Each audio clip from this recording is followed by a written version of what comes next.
Previously on the American Justice Podcast. It sounded like Brandon just got through having sex or something. So Martinez asked him what he was doing and if he was having sex. According to Martinez, Brandon just responded to the question by answering, quote, "No," close quote.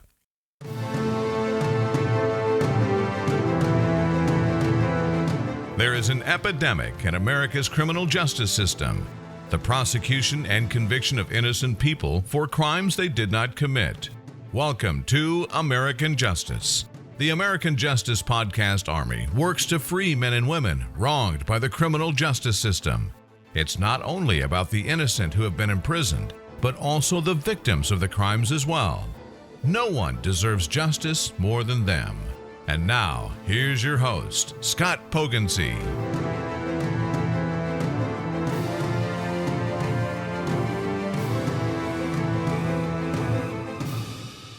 Hello, AJ Army. Welcome back to your podcast.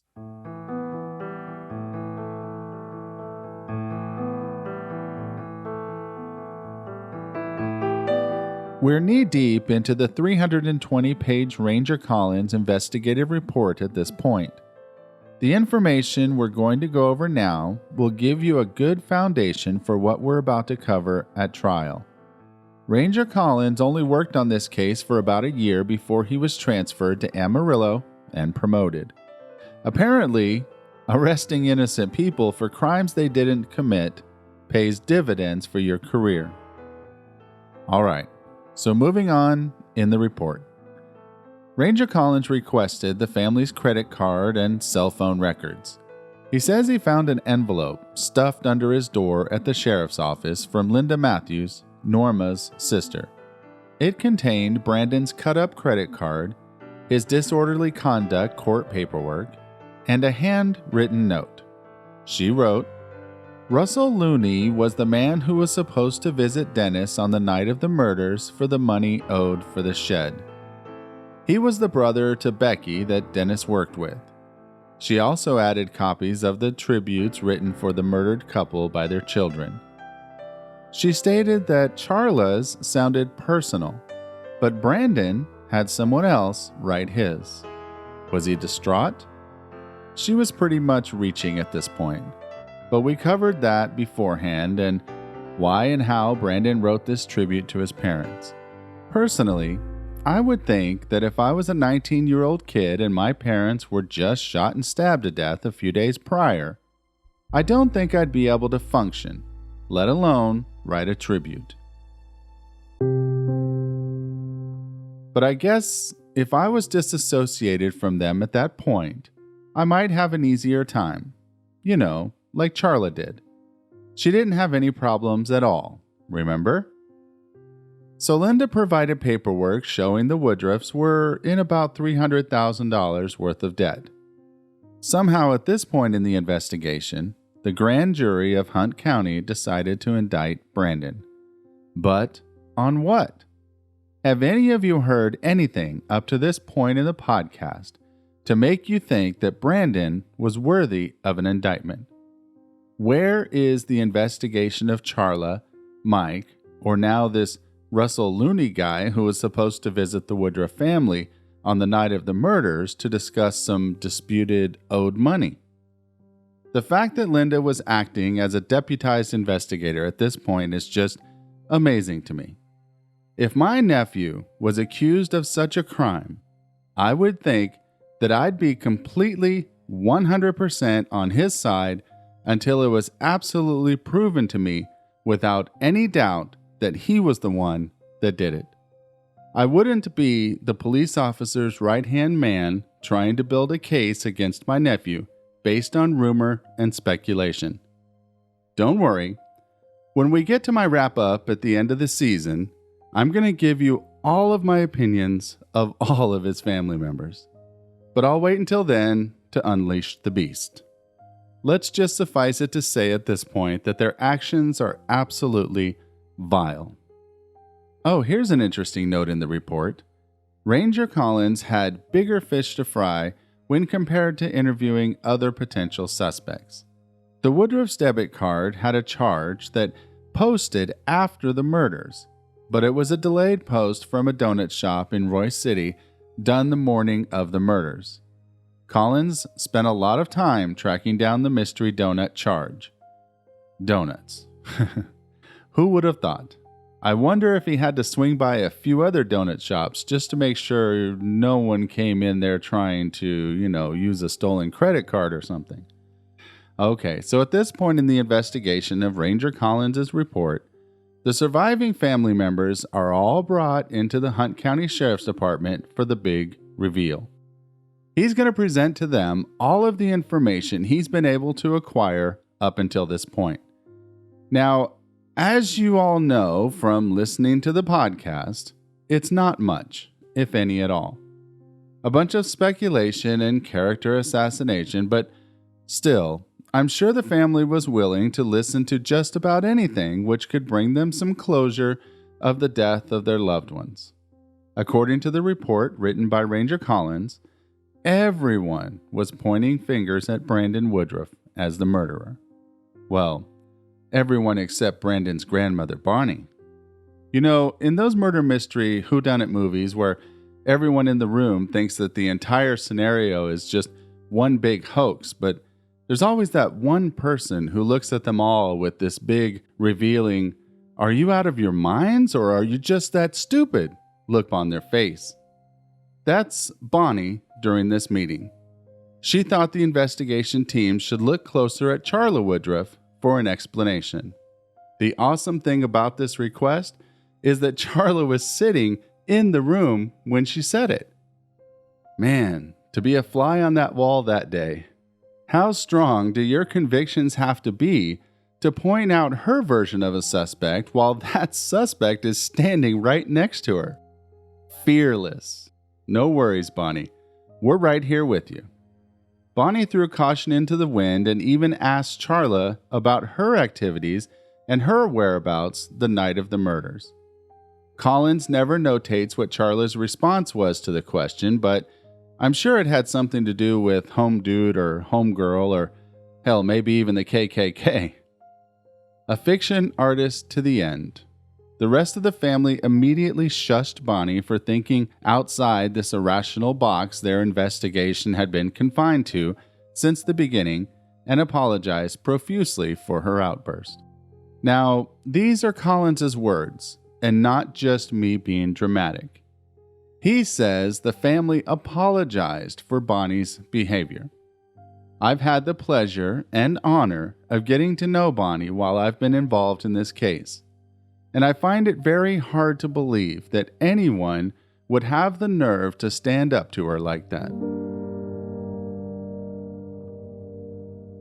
Bonnie is one of the most gentle and kind-hearted people you will ever meet, and good for her for going with her gut. After all, as we discovered before, and as we'll cover more in depth at trial, Charla had much more of a motive, opportunity, and know-how than Brandon did. Much more. Hell, I'd even venture to say much, much, much, much more. Well, you get the point. I don't want to spoil anything too much, but let's just say that Charla's whereabouts the night of the murders were not exactly what she claimed when she was with Ranger Collins. With that being said, who in the hell was Ranger Collins trying to impress with his wording in this report? Whoever it was obviously took the bait because the trial eventually went down as feared. We'll get there, no worries. Stick with me through the rest of this and we'll get to the really exciting part soon enough. Even though the investigation team had already sprung the previously mentioned reveal to the family, they continued to meet with Brandon's so-called friends just to add injury to insult. The next meeting would be with Brandon's friend James Britt. We referenced him in the last episode, but this is where he comes up in the report. He was the alibi that Brandon had during the time in question of that fateful night. He was the one that was in the truck with Alex and Robert and Brandon. He presented the same story as Alex to the investigators. James and Alex were actually a lot better friends than James and Brandon were. Alex pretty much just brought him along to have some fun dancing the night away. But they both told the same story to Ranger Collins. Club, suitcase, freak out, etc., etc. Really, folks, how many more people did they have to interview to hear the same exact thing before it's interpreted as fact? The only interesting thing about this interview that wasn't covered in Alex Ruley's interview was that James said Brandon called him at 10:30 p.m. Brandon told him that he was already at Alex's house and was waiting for him. The only problem with that?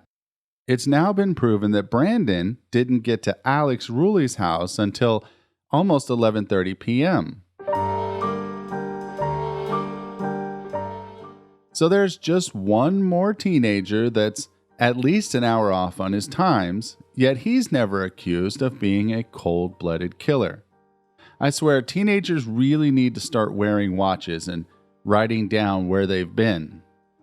After this, Ranger Collins moves on to interview Michael Lee. He's Michelle Lee's husband and Morgan Lee's dad. You know, the guy who makes poor art decisions, aka fully functional guns. He didn't think Brandon would kill his parents and knew firsthand that Brandon had little to no working knowledge of guns. Do you know who does have a working knowledge of guns? Shit kickers and people with criminal justice majors. Remember, that was supposed to mean something, right? Michael claimed the gun that he'd ignorantly hung on the wall, a public space in his home, was a Colt 45 replica, but it worked, and it was loaded.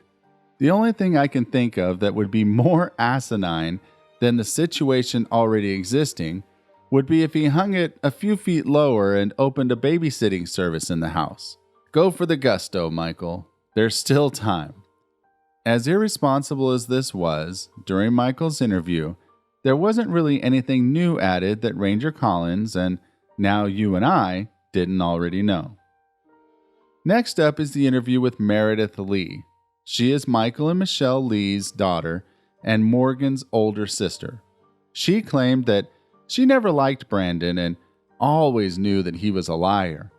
She said Brandon had Morgan snowed and didn't like him dating her sister.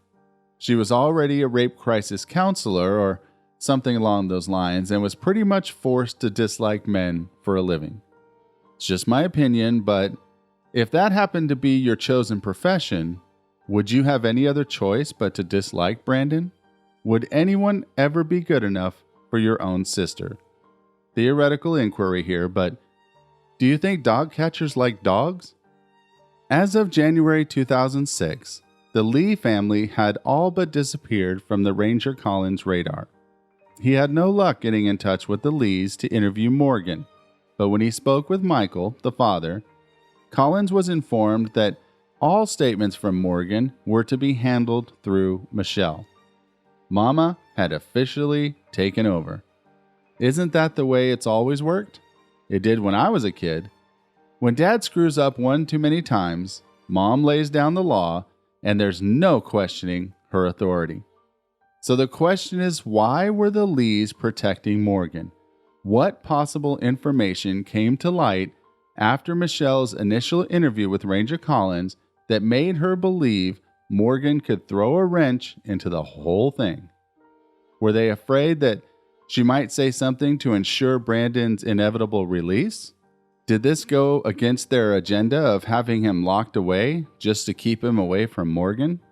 After all, Daddy Michael wasn't a fan, and Big Sister Meredith was way too vocal about disliking him.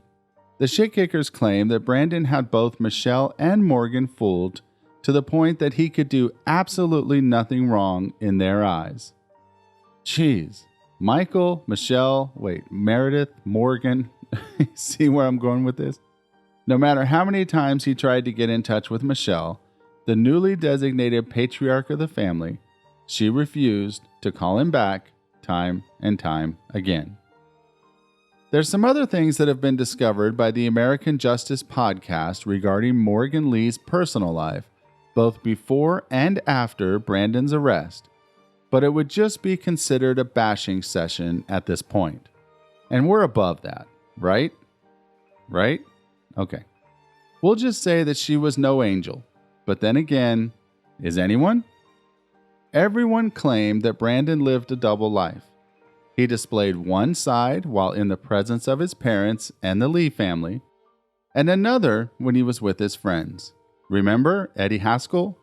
Morgan was no different. She was definitely a lot different around her parents and her friends. I mean, who isn't?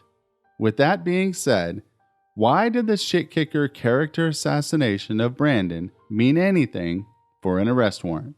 Were the investigators and judges never teenagers? Just straight from the womb and into those robes and behind those badges? This is a Sesame Street style psychology that you learn in early adulthood with or without a law or criminal justice degree. Anyway, back to Morgan. You do you, girl. Hope it was fun.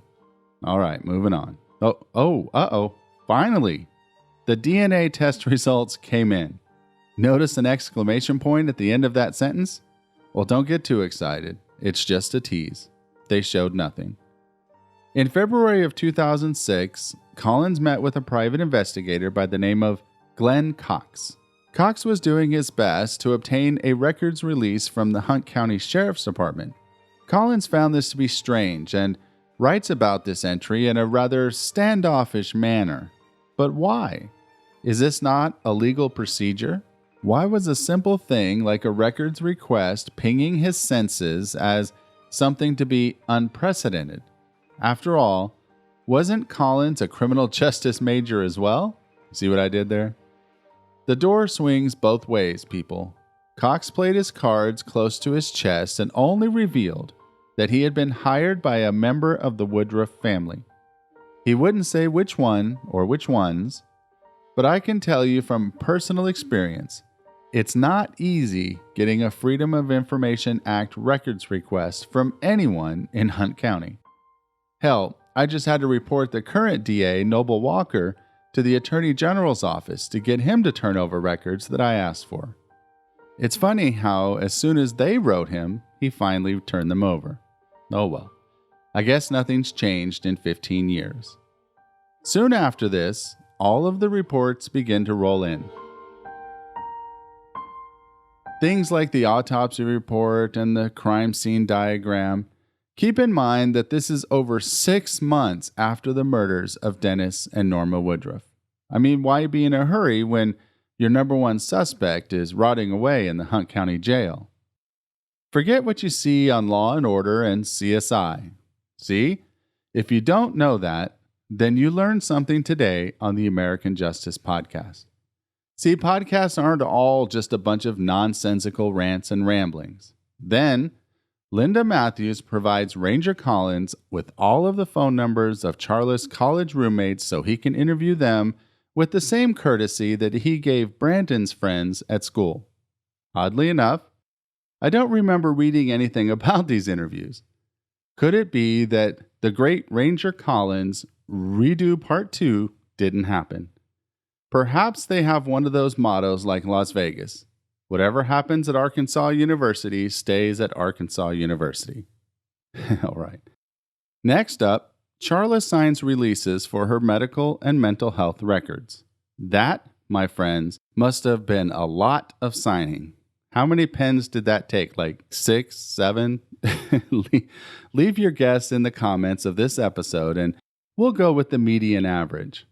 Brandon's outspoken grandmother, Bonnie, goes to see Ranger Collins to receive a .38 caliber pistol that was recovered from Dennis and Norma's house. The family believed it did not have anything to do with the case and it had sentimental value. The pistol had to remain in evidence until after the trial. This was a .38 caliber that was found in the house during the investigation. It had not been recently fired, so it was ruled out as a potential murder weapon. Plus, remember the slugs recovered were a .45 caliber, much bigger. All right, so Charla's psychiatric records came in.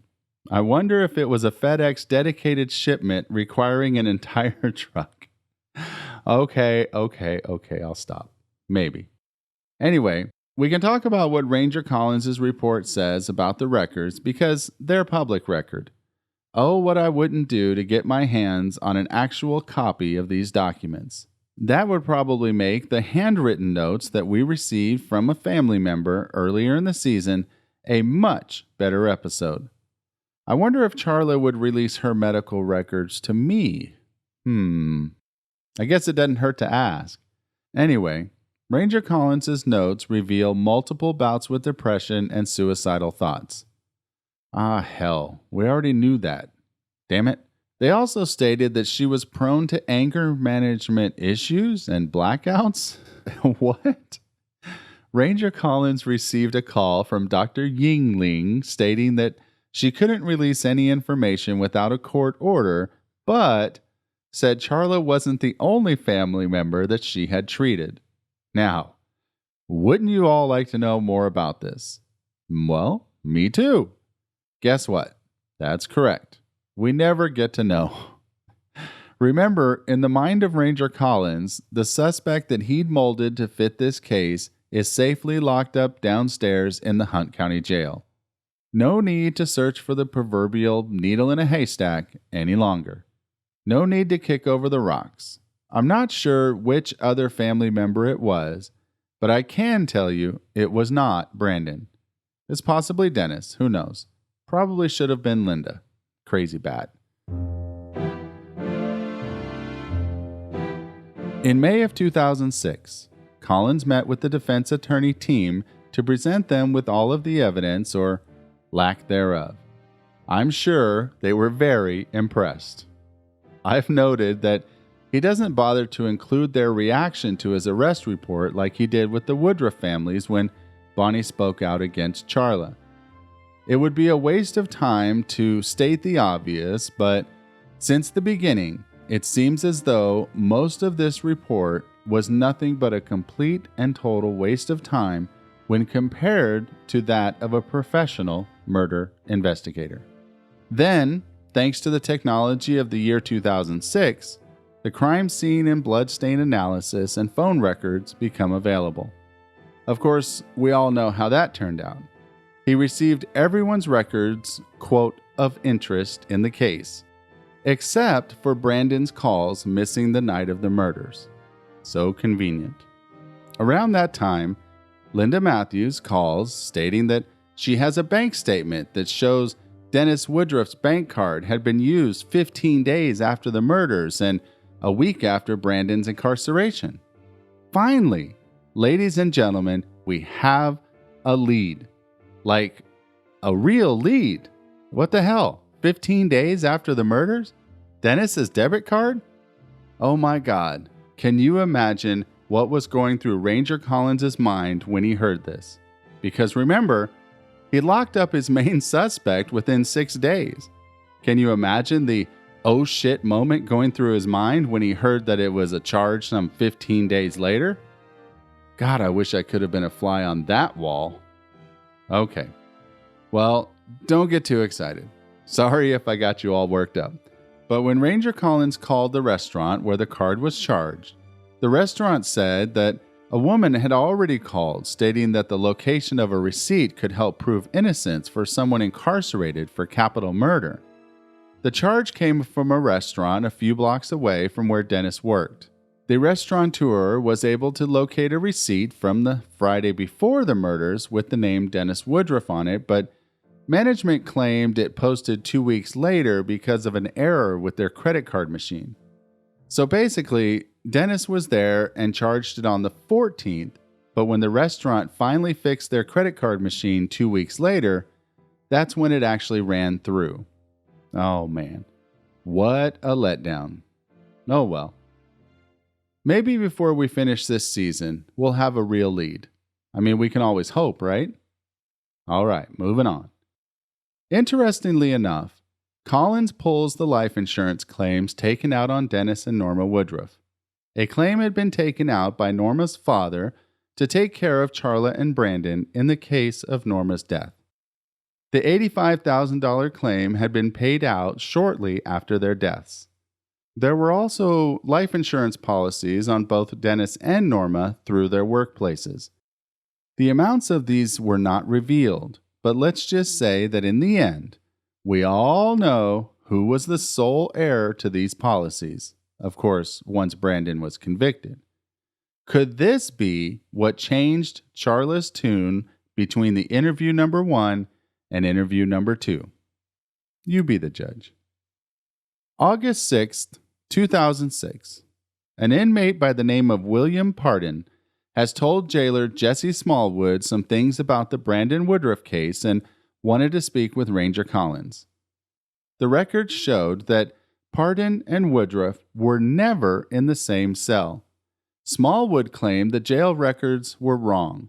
Oh, how convenient. Writer's note from C. Derek Miller. Jailer Jesse Smallwood eventually became a full-fledged police officer and bounced around from agency to agency within Hunt County. It is rumored that he was forced to resign from his position as an officer with the Texas A&M Commerce due to a sexual harassment claim from some female students. Some of them claimed to be on the receiving end of some, quote, special photos. Trustworthy? Also, William Pardun was a Hunt County Jail frequent flyer, career criminal. End writer's note. Okay, so here's just some of what Pardun had to say about Brandon right from the very start.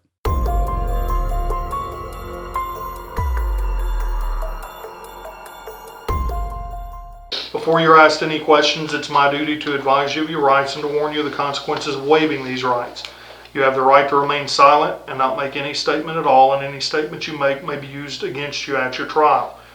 Any oral or written statement you make may be used as evidence against you in court. You have the right to have a lawyer present to advise you before and during any questioning by peace officers or attorneys representing the state. If you are too poor to hire a lawyer, you have the right to have a lawyer appointed by the court to advise you before and during any questioning. You have the right to terminate the interview at any time. Do you understand those rights? Yes, sir. All right. And you're willing to talk to us? Yeah, I'll talk to you. Okay. First, I know what it's about. Do you know what it's about? It's about Woodruff. Okay. All right. I know what's going on, you know. All I can tell you is what has been discussed between me and him for the period of almost 2 months that we lived together. Okay, you've lived in the same cell with him for 2 months? Just about 2 months, What cell is that? What is it? Southwest 243. Okay.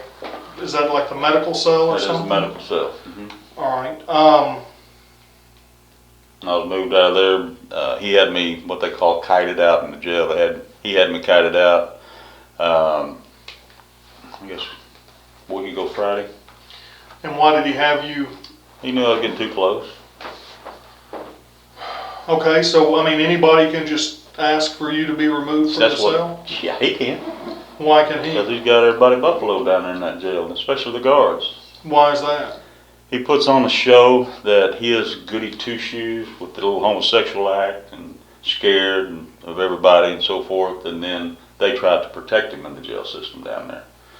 Okay. Which, I mean, that's what they're supposed to do, so Correct. People don't get hurt. What do you expect for cooperating with us? I mean, we can't do anything really for you. You understand that, don't you? You know, I still have a case pending, but I wouldn't ask you to do anything unethical.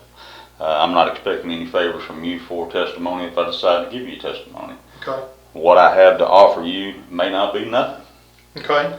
But I think that some things that he has said to me is imperative to what the case is, because he asked questions that were known by a shooter or a killer, whatever. Well, okay, now you say that. How do you know what would be known by a shooter? That's before, because basically what I want you to do, I want you to just start telling me a story and then I'll ask you questions at the end, but you're making statements here that I mean, we would just talk. He would come in my room at night. We'd just start talking. He would start talking about the case, and he really thrived on his ego about talking about him. And once I get him talking, then I'd switch over to about the case. Well, tell me what happened. How many times were they shot? You know, and so forth like that. And a lot of times, especially when I ask him how many times was the individual shot, which I still don't know, he would turn his head down and kind of ignore the situation. But then he kept going to where the Texas Ranger was implying that he stole the gun from his girlfriend. And I said, well, what makes him think that? And what type of gun is it? Well, they don't know from forensics about what type of gun it is yet, but they thinking it's a .45. And I said, "Was there any cartridges spent, at the crime scene? I mean, I'm a hunter and had guns all my life, raised in the country." And he couldn't answer that question. He kind of swung by. And I said, "Well, if there wasn't no cartridges there and the Texas Ranger hadn't found any, well, then it had to be a revolver."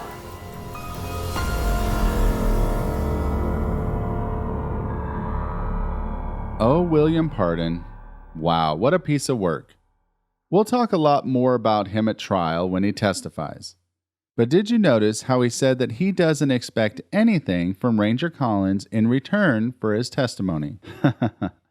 Well, remember when I said earlier that I had a real hard time getting records from District Attorney Noble Walker? Yeah, it was about this guy. He says he didn't get a special deal, and the prosecutor said he didn't get any special consideration. However, he was a 4 or 5-time felon by this time, and the case that he was being held on was a felony as well. According to the old 3 strikes and you're out rule, he should have gotten 25 to life. Guess what he got after he testified in Brandon Woodruff's capital murder trial? Yep, you guessed it. 7 years.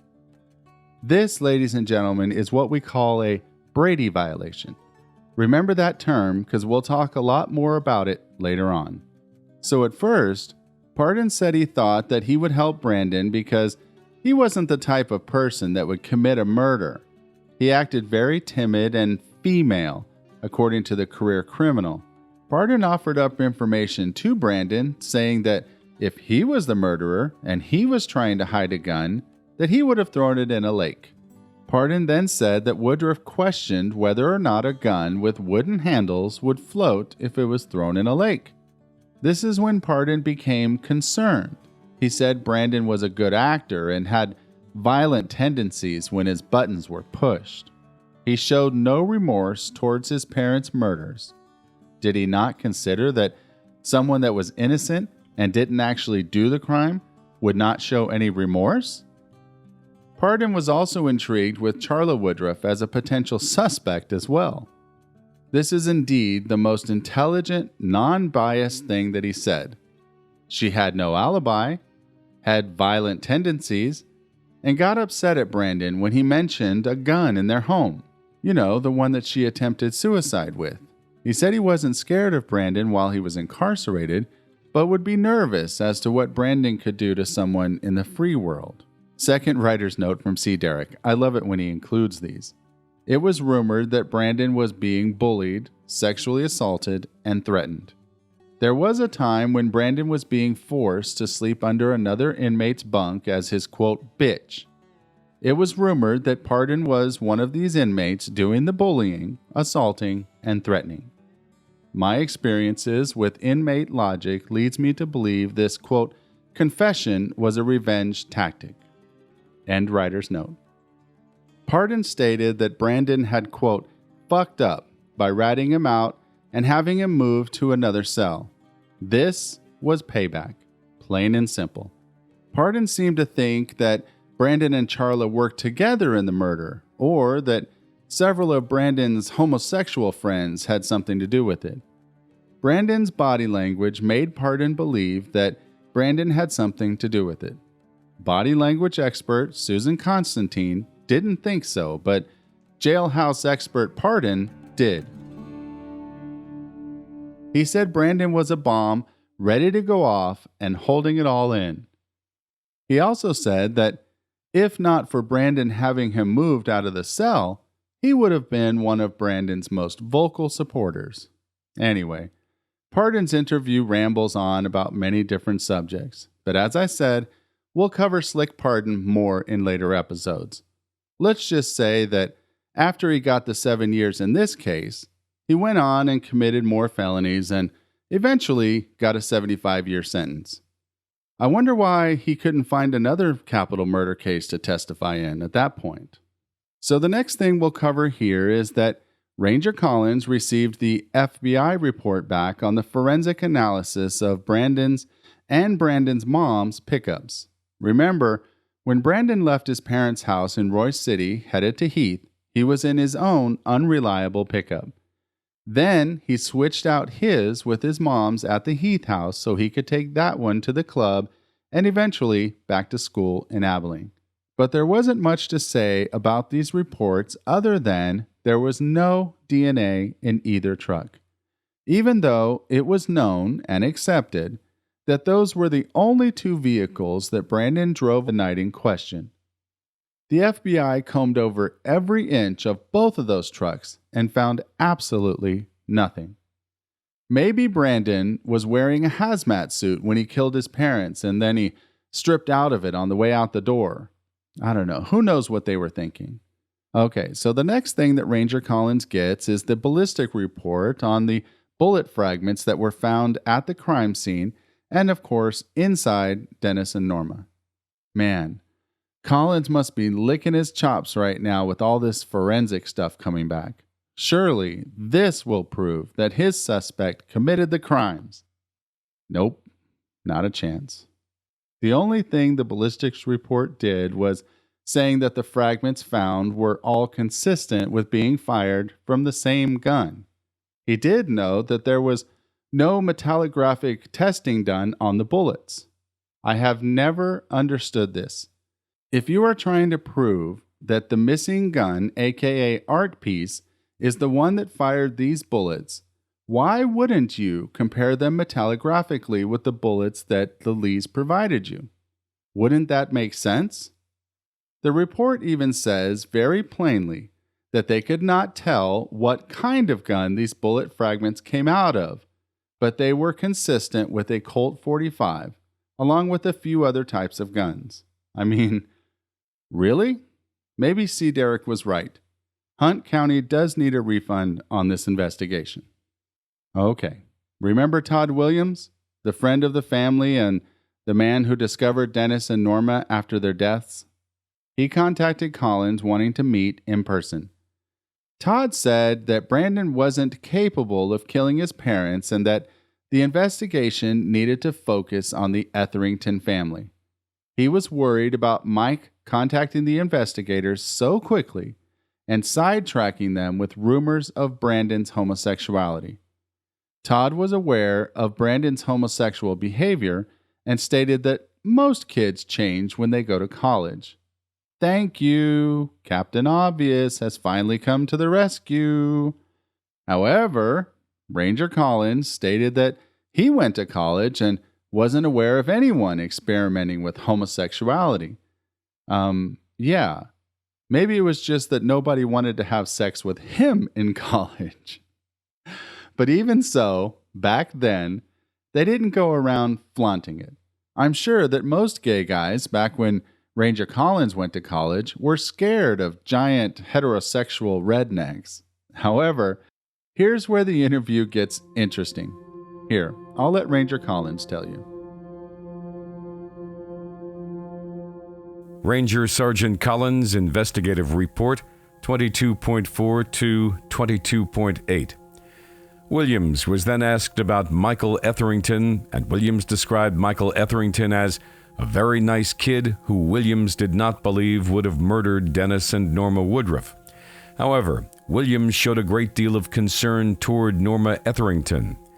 Williams also stated that Michael Etherington's older brother Matthew Etherington made the statement several years earlier that he wanted to kill someone after his grandmother died and was going to join the Army because of that. Ranger Sergeant Collins explained to Williams that the crime scene was not indicative of someone breaking and entering to kill the Woodruffs, and that the evidence in the crime scene indicated that someone who was familiar with the house and comfortable there would be the most likely suspect. Williams stated that he believed that Norma Etherington could have planned the whole thing, and even if she was not the killer, that she could have been behind the planning and was smart enough to stage the crime scene in such a way as to make it appear that Brandon Woodruff was the suspect. When asked what Norma Etherington's motive would have been, Williams stated that he did not know. Ranger Sergeant Collins informed Williams that investigators did explore the possibility that Michael or Norma Etherington could have been upset that Brandon Woodruff got more scholarship money than Michael Etherington did. but Williams stated that the scholarship money was so small that it would not have been motive for murder. Ranger Sergeant Collins informed Williams that investigators came to the same conclusion. Williams then stated that he heard through a third party that Norma Woodruff and Norma Etherington had a, quote, huge blow-up, close quote, approximately 2 weeks before the murders, and that an individual by the name of Mary Ann Scudder reportedly witnessed the entire thing. Williams stated that Scudder lived approximately 4 doors down from the Woodruff's house in Heath on Lawrence Street and worked at Lowe's in Rockwall. Williams stated that Scudder came into the extension office every once in a while and that he would get Scudder's number for him.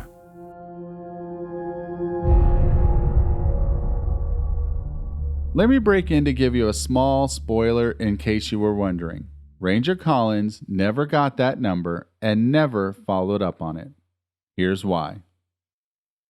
Ranger Sergeant Collins informed Williams that information had come in to investigators early on in the investigation that suggested that although Williams was a married man, Brandon Woodruff's choice of a homosexual lifestyle may have been brought on by Williams' close relationship to Brandon Woodruff.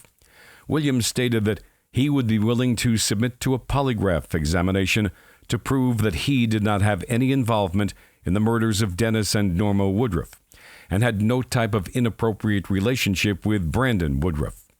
Ranger Sergeant Collins informed Williams that Ranger Sergeant Collins was not accusing Williams of having anything to do with the murders or of having an inappropriate relationship with Brandon Woodruff. However, Ranger Sergeant Collins wondered if Williams' close relationship to Brandon Woodruff was clouding Williams' thinking and making him want to point the finger at the Etheringtons. Ranger Sergeant Collins informed Williams that investigators would follow up on the information being provided by Williams.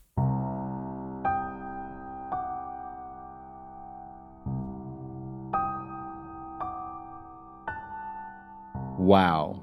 Let's think about what just happened.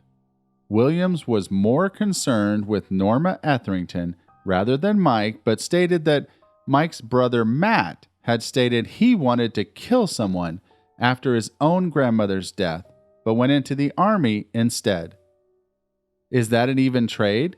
Is this how we honor our grandmother in small-town Texas? All kinds of people with violent tendencies coming out in this story, and many with a motive. And yet we're pinning it here on Eddie Haskell. So Todd said that Norma was smart and could easily have planned the murder and staged the crime scene to make it look as though it was Brandon that committed the murders. Norma and a criminal justice major working together? Wow, that actually seems foolproof. Norma Woodruff and Norma Etherington had been in a huge argument 2 weeks prior to the murders. This is the incident where Norma Woodruff was instrumental in getting Norma Etherington kicked off of the 4-H board. And for those of you not from Texas, this is the equivalent of cheating on your husband. Don't mess with Texas equine sports. Another thing I find odd is, did you notice that Ranger Collins asked Todd what Norma Etherington's motive would have been? And when Todd couldn't really come up with anything other than this 4-H spat, Ranger Collins just discarded it. I mean, is that the way that investigators work in Hunt County? Say, Joe Bob, you know what the motive could have been? Nope, not me, Billy Bob. Okay, well, I reckon she didn't do it then. Anyway, then something happened that can only be described as utterly disgusting. Collins accused Todd Williams of being responsible for Brandon's homosexual behavior. What in the actual hell? I've contacted Todd several times asking him to talk about this case, and every time he's denied me. Could it be because he believes that Ranger Collins may come around again and start spreading these rumors?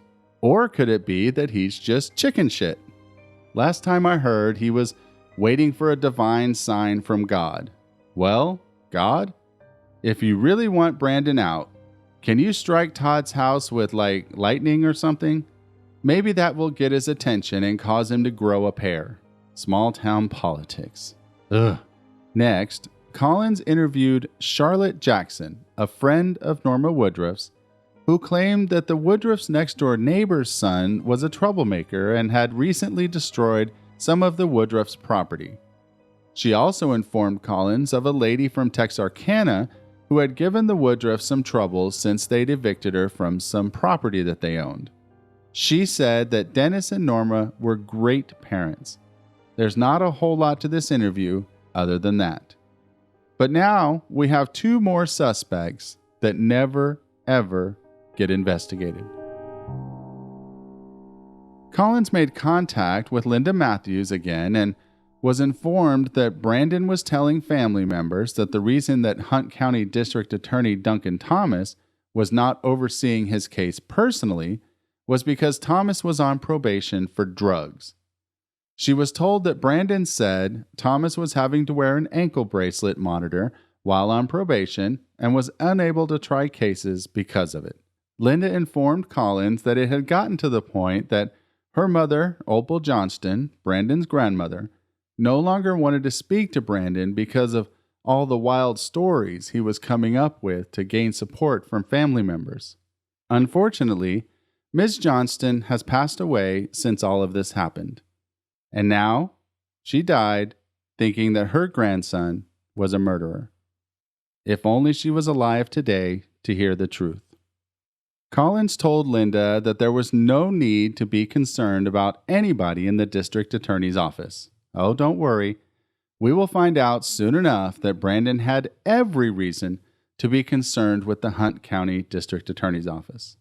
At exactly what point did this report veer left and go completely off the tracks? Oh yeah, the very beginning. Is anyone out there in this podcast land still awake?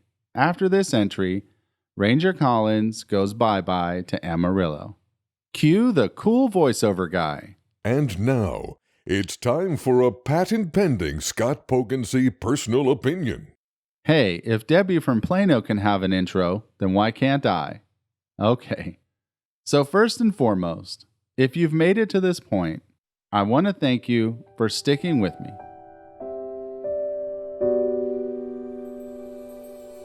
I realize that these 2 episodes have probably been pretty boring. If you're not an investigator neurotic like I am, these background interviews and trips to the college dorms can make for a pretty unexciting experience. Personally, I could read Ranger Collins' investigative report at night for entertainment before going to bed. I know I'm probably in the minority, but thank you so much for sticking with me. I did my best to spruce it up and make it as entertaining as I could, but sometimes you can only do what you can do, you know? All right. I think I've mentioned probably dozens of times by this point in this podcast that the investigation done in this case was less than extensive, to say the least. Except for the discovery of the sword, aka supposed murder weapon, there really wasn't much more investigation done in this case. I'm not sure if the sheriff's department just felt lost with the sudden departure of the Texas Ranger due to his promotion to lieutenant, or if maybe they just figured they had found everything they needed to convict the closeted gay kid. Either way, this was about it. The only other investigation that was done in this case is by the Attorney General's Office Special Investigator Michelle Stern. But we'll talk about her a lot more when we get to trial. I know I keep saying this, and I don't want to beat a dead horse to even more death, but I just don't understand what convinced the investigators so much that Brandon was a cold-blooded killer.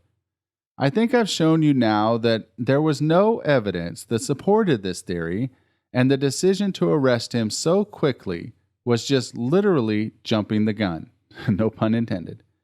I don't know if Ranger Collins felt like he had his guy and felt confident he could build a case after the arrest, or what.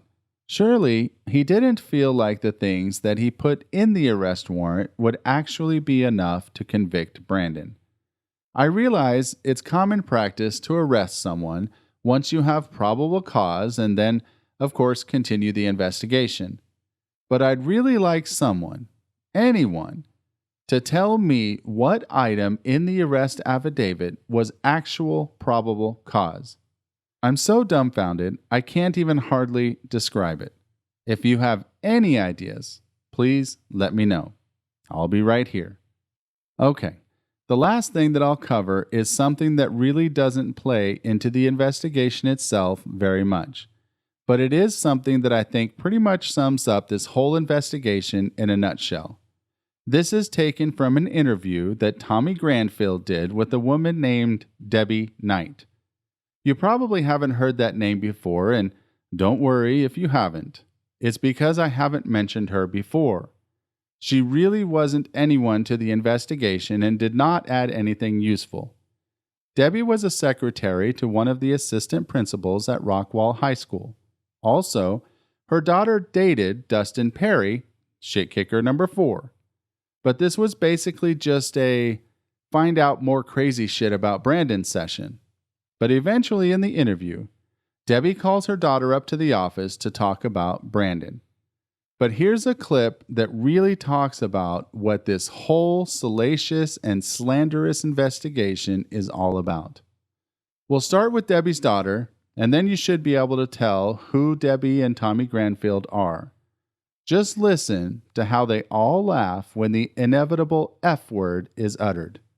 No, not that F word, the other one, the one that gay people don't like.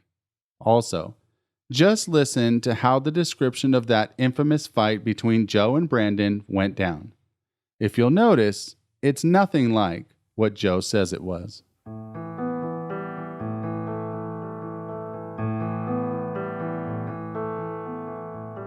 Yesterday I talked to Dusty, and Dusty said that the weirdest part about the whole thing is Brandon wouldn't even touch a gun. He's scared to death of guns for the longest time, and he said every time him and Joe would even pull out a BB gun just to go like mess around in the yard or something, he said Brandon would freak out. And he said just recently, I don't know how long, but he said just recently he's been going out to Morgan's and shooting skeet with her family and stuff, and every time Morgan would call Dusty to ask him to come out there, and he said, I'm not going out there. Brandon doesn't know how to use a gun. I'm not going out there. These guys were a pretty tight group at one time. At one time. Like last year, him, Mike, Joe, and Dusty were all like best friends, and Morgan hung out with them all the time. I hung out with them for like people on my desk all the I time. told about you, Dusty. I dated Dusty for a while, and then after me and Dusty broke up, we didn't really talk anymore, but I still hung out with that group. But And Brandon was pretty tight-knit with all of Yeah. us until the blow up at the end of the school year or whatever it was. And really, that was kind of silly. What was all that about? he got into a fight with, I don't even remember what the You were fight standing about. there at the locker when I got into it. I don't remember what it was about though. Something, Joe did something and Brandon just blew up about it, and like he got mad and stayed mad for like a week or something, and then he came to school and Joe kind of said something to him, like smarted off and said something, and You know, Was it something to... dopey kid, you know, just He's pretty laid back. he's laid back, but Do you think know, it might have been something accusatory about him being gay? Oh, they constantly. they constantly picked at him about that, but like they were joking about And it, it was but Right. a joking he knew manner. Yeah. it. And Because Dusty would tell him, "Don't come near me, you fag." You know, I mean, Oh, yeah. you know, and Dusty will tell you, you know, he's Yeah. like, "You ain't sitting by me, you faggot." You know, They wouldn't go you're around not wearing either those unless queer you dress clothes, normal. and you know, and that's Do what. what? they wouldn't go anywhere with him or even go out to eat and sit by him if he wasn't wearing normal clothes.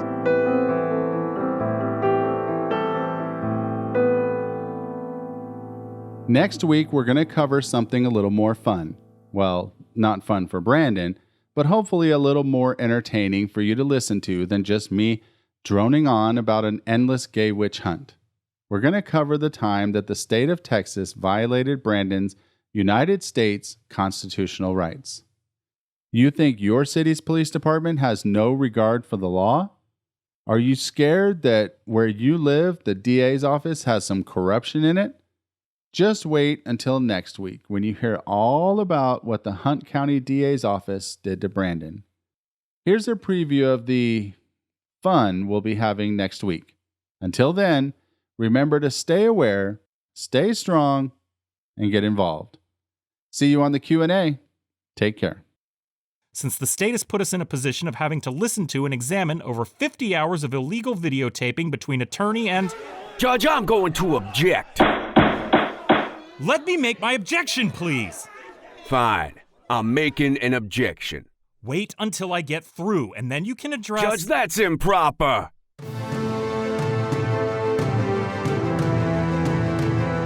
The American Justice Podcast is owned and copyrighted by Atua Productions, LLC.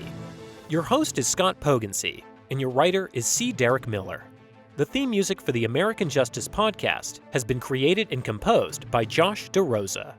Scripted and recorded episodes are published every Sunday morning, with follow-up Q&A episodes released on Fridays. You can find the Q&A episodes on YouTube by searching for American Justice Podcast. Atua Productions aims for this to be an interactive podcast where you, the audience, has a great amount of influence on the content of our shows. You can interact with us in several ways. First, and most preferred, is you can leave us a voicemail. Our phone number is 972-942-0444. Be sure to leave your name and the city you're calling from, along with whether or not we can use your voice on the air. If Facebook is more your style, you can log on to our Facebook page at facebook.com/American Justice Podcast. Feel free to leave a comment, or you can message us on Messenger if you have a more pressing question or issue. If you would like to blog about the show, then you can log on to AmericanJusticePodcast.com and tell us what you think there. You can find many of the documents discussed in this episode there as well. If you are a tweeter, you can also voice your opinion on Twitter at @AJusticePodcast. If you would like to support the show, you can do so in a couple different ways. First, consider visiting our Patreon page at patreon.com/AJPodcast. We have different levels of support that include t-shirts, guest call-in spots, and early access to our podcast and YouTube shows. Next, you can like, subscribe, and click the bell icon to get notifications of when we publish episodes. We would also very much appreciate it if you could give us a 5-star review. If you have any comments about the show, or more importantly, any tips on the case we're discussing, please call 972-942-0444 and leave us a message. After all, if the subject of our podcast is innocent, that means someone out there is guilty. American Justice Army? Let's find them.